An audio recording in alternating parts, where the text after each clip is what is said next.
guys, it's Coping Team. My name's Rilo, and today I'm going to be showing you fish tank basics.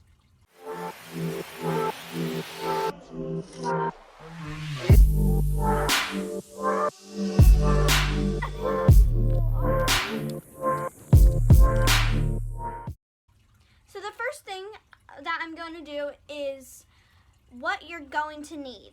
So the first things that you're going to need, I'm going to explain about the filter. So if you're doing a hang on the back filter, you're going to need some like sponges to put in there. These, it doesn't have the plastic, but you put them in there. I think this goes at the very bottom, this goes in the middle, and then there's a little, they're kind of like little tab things. They're white/cream, and you put them in there. I'm out of them, but I'll show a picture right here. But yeah, you're also going to need those, and you switch these out every probably 2 to 3 months, depending how dirty it is. So that's the filter part. And then you're also going to need, if you're looking for a hang on the back filter, or if you're using a hang on the back filter, going to need about 2 of these.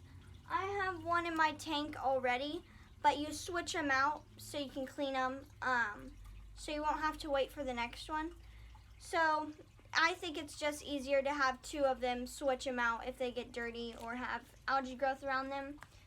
Then for the stuff that you put in the water, you're going to need some conditioner, water conditioner. You're going to need like stuff that you put in to clear the water, so it's like so if it gets cloudy or whatever, you put this in there. And then you're also going to need this ick stuff. Fish get ick really easily. I personally have had ick on my fish before, and this stuff has worked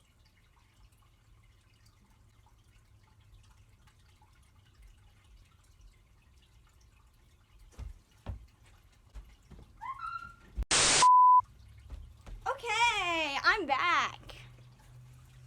So, before that I was trying to talk to you, I got this, spilt it all over myself. I didn't even open the bottle.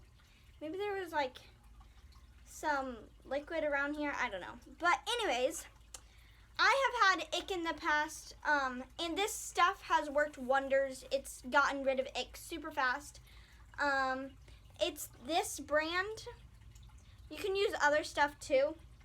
You just really have to do your research on a lot of this stuff because some could be harmful to the fish. A lot of pet stores just put in stuff that they don't really do their research on, but just make sure that it's good. And this stuff, whenever you're starting out a new tank, you're going to need all 3 of these, and then let your water cycle for about 3 to 4 months, and then get your water checked, because if you don't let your water cycle, the water parameters and everything is just going to go up and down really quickly. So let your water cycle.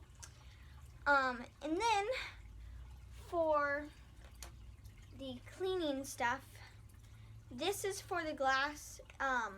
You put one side on this in the water of the glass, and then this goes there. No. This Velcro part, this roughy part, goes inside of the aquarium to get algae. This goes on the outside. Then go like that and move it. But I have autos. They're great fish. They get all of your algae off. But one thing that you have to remember about algae eaters, you have to give them algae wafers or they're gonna starve because there's not enough nutrients in the algae, and in aquariums there's not much of it. I have 3 of them because you need them in a group. the smallest amount of them are probably going to be in a group of 3. If you're having like a 20 gallon, you'd probably need more so they can school around and be with each other. But yes, you are going to need algae wafers because there's not enough nutrients in the algae, and they're going to starve themselves and then die. So with autos, their tummies are going to be like half a pearl, like a little pearl. That's how it's supposed to be. You don't want them to be flat-bellied because they need more to eat. But yes, you need algae wafers for algae eaters or like Cory catfish, Corydoras. You're going to need algae wafers too, or they're just going to starve themselves.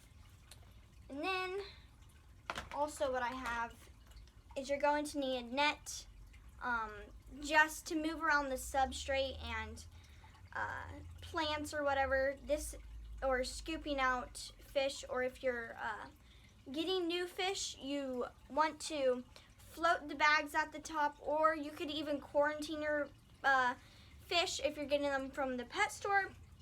But what you're going to do is when you let the bags float in the on the top of the tank, you're going to do that for about 15 to 20 minutes.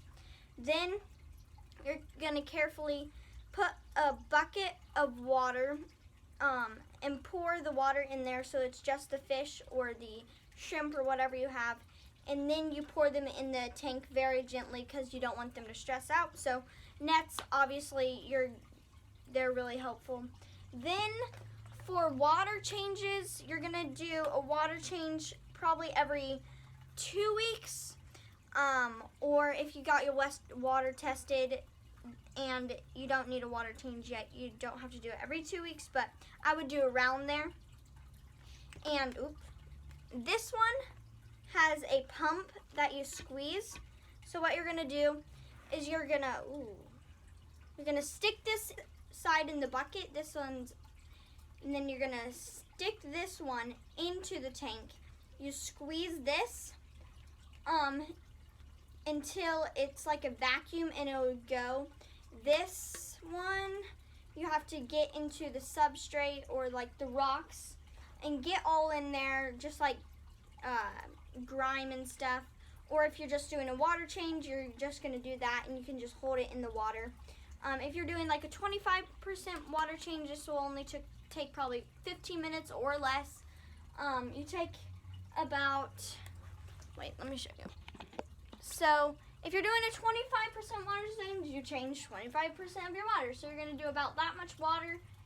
And then you take that out, dump it out, and then you never ever wash things out that you're going to put in your tank with soap or stuff like that, because what that is going to do is that's going to be harmful to the fish. So never ever use soap or anything. And then you're going to take dechlorinated water and pour it back in your tank to fill it back up. And then just do the same, about like 50%, 20%, just whatever you need. Okay, I wanted to recap for you guys and explain this a little bit more. So basically, she's saying you're going to use your siphon hose to take out whatever percentage of water you need to dilute the gross water. So she's saying if your water is not too dirty, you can do 25%, but if it's a little more dirty, you can do 40 or 50. So basically, you decide that, and then you make sure to fill up your tank with non-chlorinated water to make sure it doesn't change the levels of your water that you already tested. And you can go to the pet store to test your water for free. And then also, you're going to need one of these. If this has algae in it, you're going to take this and just clean it out like you would normally. It's kind of like if you had a reusable straw. Or you could also do it to one of these. Just get all the algae out to clean it. But yeah, so I would use that because it's going to get all the algae off and stop it from growing. Then if you have alive plants like I do, I would really recommend live plants because one, they get all of like the harmful stuff out. If you can do more research on it, but they're just beneficial to your tank and they look really nice. I don't really know about plastic plants. Sometimes they can be sharp or the chemicals from the plastic can go in your water and it's just not that great. So I have a live plants, and for that you're gonna need some root tabs. With a lot of plants, they're not very hardy, so like Amazon swords, you're gonna need a lot of root tabs. I use root tabs, and you're also gonna need, if your plants like grow out, you're gonna trim them down. I really like the look of outgrown plants. So I mean, I wouldn't like just put any normal craft scissors and put them in there, but these are really long. They can also like help you stuff down the plants if they're like floating up, or just like smooth out the surface whenever you're doing a water change and all that water knocks down the soil and makes like a dip. But yes, I do use these a lot. And then that's pretty much all you need besides like hideouts for your fish and plants and the fish and the rocks. You will need rocks too, and the tank obviously. But yes, so now I'm going to show you my tank and how it is set up and hopefully help you with yours. Okay, this is my fish tank. Do a little thing. Sorry for all the glares, but you're just gonna have to work with it. Anyways, I have 4 of these little tetras. I have 5 ghost shrimp if I can find them. There's one right there. Right there. And then I have 3 autos. There's one right there. And those are the algae eaters, and you don't want to starve them, so you're gonna need some algae waivers. Then you have the thermometer. I try to keep mine in between 72 to probably 79, 80 degrees. And then I have these plants. Here's a Nubius Nana. I really like the look of them. Then I also have white ribbon plants. I love those plants. I just think they look so cool. And then I have mollywort. Then I have a few right there. They have grown really well. I kind of already got them not very healthy, but they seem to, like, if you see those white root things, they're going down in the substrate. And then I have this one. I think it's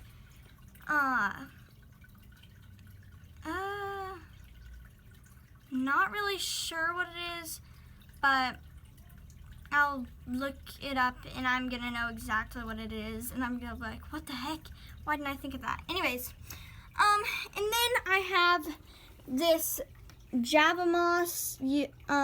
I just put it on there not too long ago, probably like 2 weeks, but if it's gonna focus, you can see there is some threads on it, and that I'm trying to attach it to the rock. So I'm using thread. That's a really good way to do it, but there are some threads on it, and then it will just attach to the rock, and then you can cut off those threads. Okay, so this is what her moss looks like now, and it's grown a lot, and it's only been a couple of weeks. So I definitely recommend this stuff. It's not very expensive. You can get it at pretty much any pet store. I also have some Java moss there. This is a little shrimp hideout. The shrimp love it, and I think it's really cute. I got it from Cadence for my birthday. And then you're also going to need a heater, if you can see there. And then a filter. I have a hang on the back filter.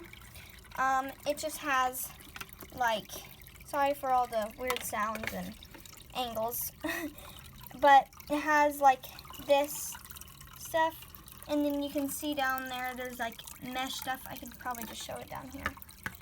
And then there's a sponge thing that I just showed you. And then you're also gonna need a light. Okay, I just showed you my fish tank, and what I was trying to show you is that these sponges go at the very bottom. These little things go in the middle, and then the cream little pellets that are in the mesh bag go on top. And you really don't want to overcrowd your tank. I have a 10-gallon, and I have 4 Tetras, Ghost Shrimp, and Autos. Probably heard me say that 1,000 times, but I'm also planning to get some guppies in my tank because my friend Lena, she's just getting bored of her fish, so she's wanting to give them to me. So hopefully I can get those in my tank because I would really like some guppies. And yeah, this is pretty much all that I had to say. Also, if you're wanting to find more out about fish tanks, you guys should check out Fish for Thought. He does fish tank reviews, so I would really like also if you guys could comment down below your fish tanks so I could see them, and maybe I could do a review on your fish tanks if you guys like this video. So you guys should give this a like, subscribe, because we're almost to 250, and you guys should comment down below which videos you would like us to do next, and you should also in the comment section put your picture of your fish tank if you have one, or you're wanting to set up a fish tank, and I might do a fish tank review on it. And yeah, see you guys in the next video. Bye. I also wanted to say that Rilo's going to be doing a little fish tank series, so if this video was helpful for you, make sure to stay tuned for that. Also, subscribe to this video so we can reach our goal of 250 subscribers, and like this video so more people can see it. Thank you guys so much for watching this video. Don't forget, we post videos every single Wednesday. Bye!